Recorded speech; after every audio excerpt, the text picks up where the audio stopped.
नमस्ते। असली दौलत सोना नहीं बल्कि हमारी अच्छाई है।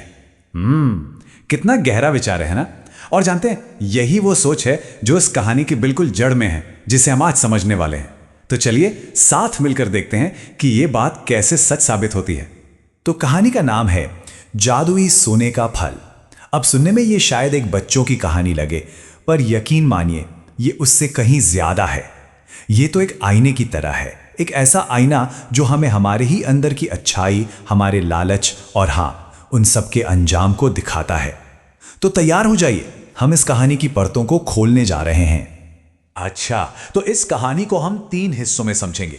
सबसे पहले देखेंगे कि एक अच्छे दिल का इम्तिहान कैसे होता है।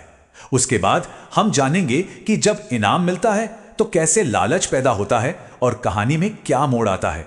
और आखिर में हम उस असली जादू की बात करेंगे जो अच्छाई और साथ मिलकर काम करने में छुपा है। चलिए शुरू करते हैं। तो हमारा पहला पड़ाव है एक नेक दिल की परीक्षा।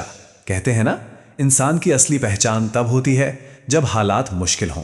बस ये कहानी भी हमें 2 ऐसे किरदारों से मिलवाती है जिनकी असलियत उनकी दौलत से नहीं बल्कि उनके फैसलों से सामने आती है।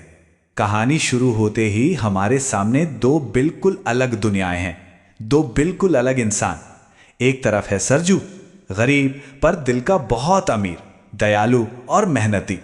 और दूसरी तरफ है किशोर, अमीर पर उतना ही घमंडी और लालची।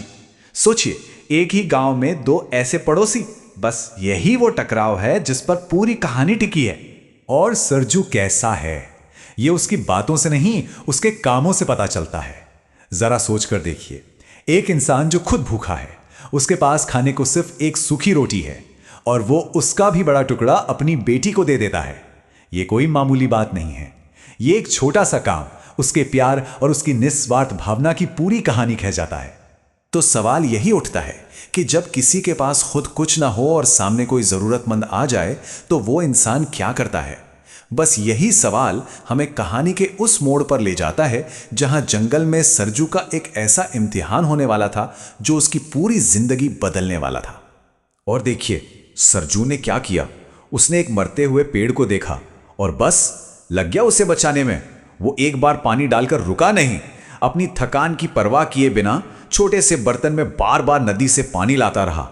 अपनी पूरी जान लगा दी एक बेजान पेड़ के लिए जिससे उसे बदले में कुछ भी नहीं चाहिए था। इसे ही तो कहते हैं सच्ची सेवा, है ना। और तभी कहानी का राज खुलता है। वो पेड़ कोई मामूली पेड़ नहीं था और सरजू का काम वो सिर्फ एक नेकी नहीं थी, असल में ये एक परीक्षा थी। जंगल के रखवाले एक साधु ने उसकी परीक्षा ली थी और सरजू की निस्वार्थ दया ने यह साबित कर दिया कि वो एक बहुत बड़े इनाम का हकदार था। चलिए अब कहानी के दूसरे हिस्से में चलते हैं, फल, लालच और परिणाम। सरजू तो अपनी परीक्षा में पास हो गया, पर असली कहानी तो अब शुरू होती है।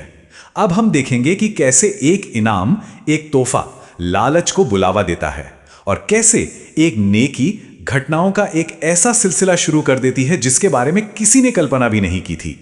इनाम तो मिला, पर साथ में एक शर्त भी आई, एक बहुत जरूरी नियम। साधु ने सरजू को सोने का पहाड़ नहीं दिया, नहीं, उन्होंने एक हद तय की, हर हफ्ते सिर्फ एक सोने का फल। बस यही छोटा सा नियम, यही लालच और संतोष के बीच की असली लड़ाई का मैदान बनने वाला था। और सरजू वो इस इम्तिहान में भी अव्वल आता है।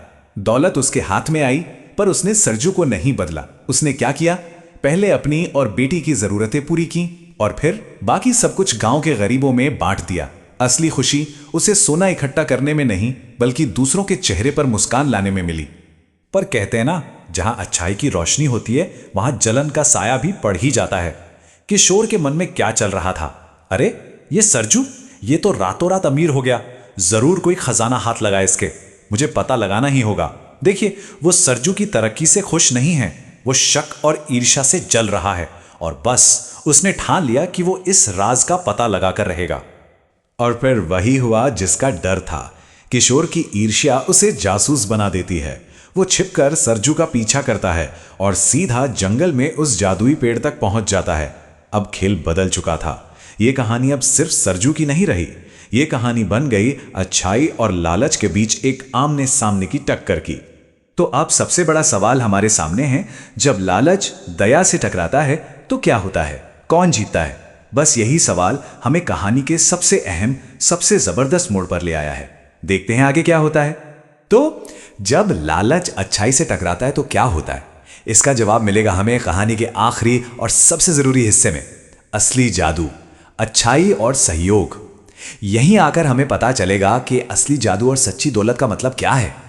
ये देखिए, लालच की इंतहा। किशोर से एक हफ्ते का भी इंतजार नहीं हुआ। उसे सारा सोना एक ही बार में अभी का अभी चाहिए था और उसने अपनी कुल्हाड़ी उठा ली। ये एक ही बार कहानी का सबसे बड़ा क्लाइमैक्स है और इसका नतीजा भी तुरंत मिलता है। और फिर जो हुआ वो देखने लायक था।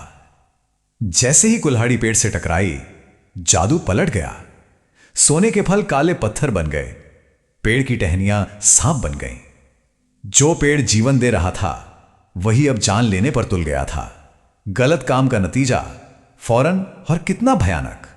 और उसी भयानक पल में सरजू का किरदार अपनी ऊंचाई पर पहुंचता है।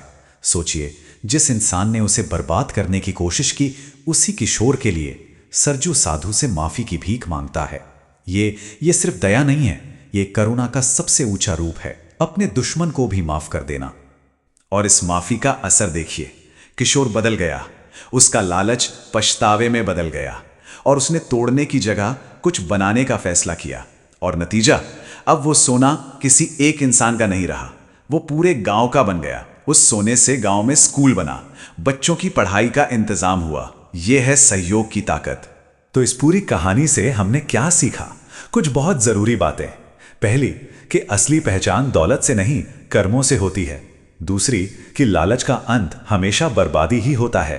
तीसरी, माफी में बहुत बड़ी ताकत है, वो किसी को भी बदल सकती है। और सबसे बड़ी बात, असली तरक्की अकेले की नहीं, सबकी साथ में होती है। और कहानी के आखिर में सरजू अपनी बेटी को जो बात बताता है, वही इस कहानी का सार है। वो कहता है, असली जादू तो सबकी मेहनत और अच्छे दिल में है। जब हम लालच छोड़ देते हैं तो सब कुछ जादुई लगने लगता है। कितनी सुंदर बात है। जादू किसी सोने के फल में नहीं, जादू हमारे अंदर है। तो ये कहानी खत्म होती है, पर एक बहुत बड़ा सवाल छोड़ जाती है।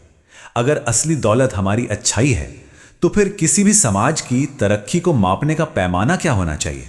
जरा सोचिए। अगर हम कामयाबी को बैंक बैलेंस से नहीं, बल्कि एक दूसरे की मदद और ज्ञान से मापते, तो हमारी दुनिया कितनी अलग, कितनी बेहतर होती।